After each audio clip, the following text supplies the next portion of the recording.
જરા મને જવાબ આપજો પહેલા. આપણે આપણા પૂર્વજોના પરાક્રમનું પુણ્ય સ્મરણ કરવું જોઈએ કે ના કરવું જોઈએ? આપણા પૂર્વજોએ કરેલા પરાક્રમમાંથી પ્રેરણા લેવી જોઈએ કે નહીં લેવી જોઈએ? એવો કોઈ દીકરો હોય, એવા કોઈ સંતાન હોય કે જે પોતાના પૂર્વજોને ભૂલવા માટેના નાટક કરે? भाइयों बहनों,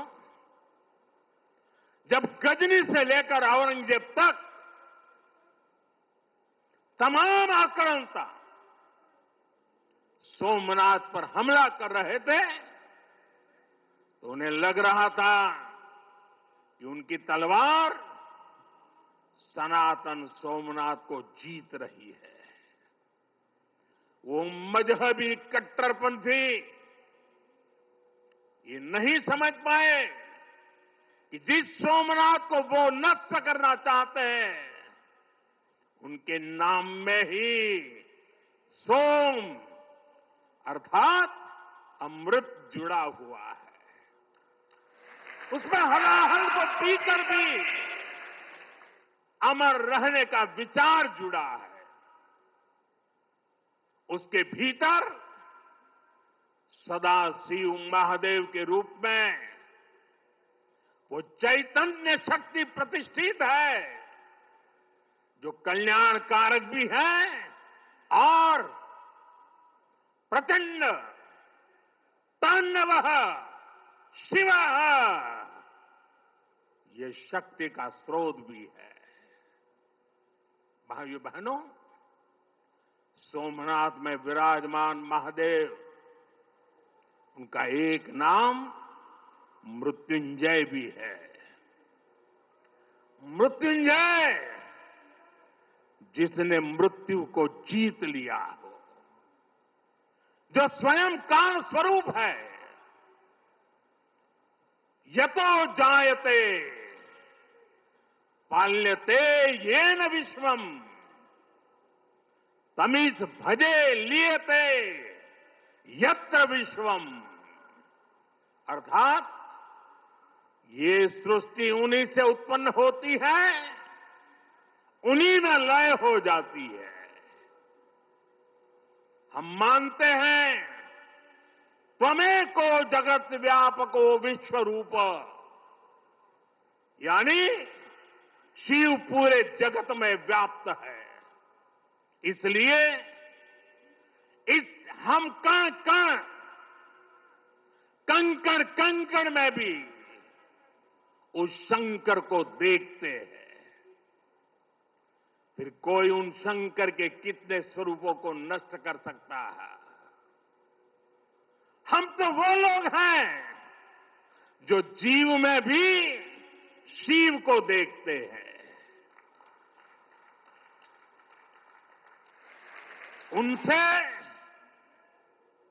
हमारी आस्था को कोई कैसे डिगा सकता था? और साथियों, ये समय चक्र है कि सोमनाथ को ध्वस्त करने की मंशा लेकर आए मजहबी आतताई आज इतिहास के कुछ पन्नों में सिमट कर रह गए हैं. और सोमनाथ मंदिर उसी विशाल समंदर के किनारे गगनचुंबी धर्म ध्वजा को थामे खड़ा है. सोमनाथ का ये शिखर मानो उद्घोष कर रहा है, चंद्रशेखरम आश्रय मम किम करिष्यति वै यम. अर्थात मैं चंद्रशेखर शिव पर आश्रित हूं, काल भी मेरा क्या कर लेगा. साथियों, सोमनाथ स्वाभिमान पर्व इतिहास के गौरव का पर्व तो है ही, ये कालातीत यात्रा को भविष्य के लिए जीवंत बनाने का माध्यम भी है। हमें इस अवसर को अपने अस्तित्व और पहचान को सशक्त करने के लिए उपयोग करना है।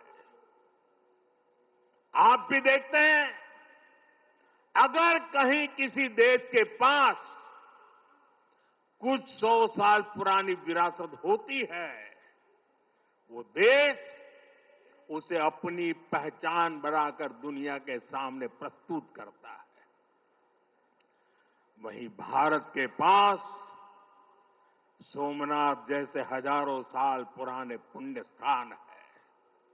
ये स्थान हमारे सामर्थ्य, प्रतिरोध और परंपरा के पर्याय रहे हैं।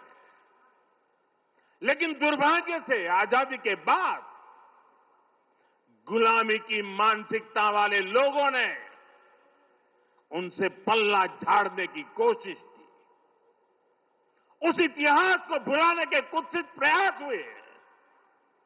हम जानते हैं, सोमनाथ की रक्षा के लिए देश ने कैसे कैसे बलिदान दिए थे। रावल कन्नड़े जैसे शासकों के प्रयास, वीर हमीरजी गोहिल का पराक्रम, बेगड़ा भील का शौर्य, ऐसे कितने ही नायकों का इतिहास सोमनाथ मंदिर से जुड़ा है। लेकिन दुर्भाग्य से इन्हें कभी उतना महत्व नहीं दिया गया। बल्कि आक्रमण के इतिहास को भी कुछ इतिहासकारों और राजनेताओं द्वारा व्हाइट वॉश करने की कोशिश की गई। मजहबी उन्माद की मानसिकता को केवल साधारण लूट बताकर ढंकने के लिए किताबें लिखी गई। सोमनाथ मंदिर एक बार नहीं, बार बार तोड़ा गया। अगर सोमनाथ पर आक्रमण केवल आर्थिक लूट के लिए हुए होते तो 1000 साल पूर्व पहली बड़ी लूट के बाद रुक गए होते। लेकिन ऐसा नहीं हुआ। सोमनाथ के पवित्र विग्रह को तोड़ा गया। बार बार मंदिर का स्वरूप बदलने की कोशिश हुई और हमें पढ़ाया गया कि सोमनाथ को लूट के लिए तोड़ा गया था। नफरत, अत्याचार और आतंक का असली क्रूर इतिहास हमसे छिपाया गया।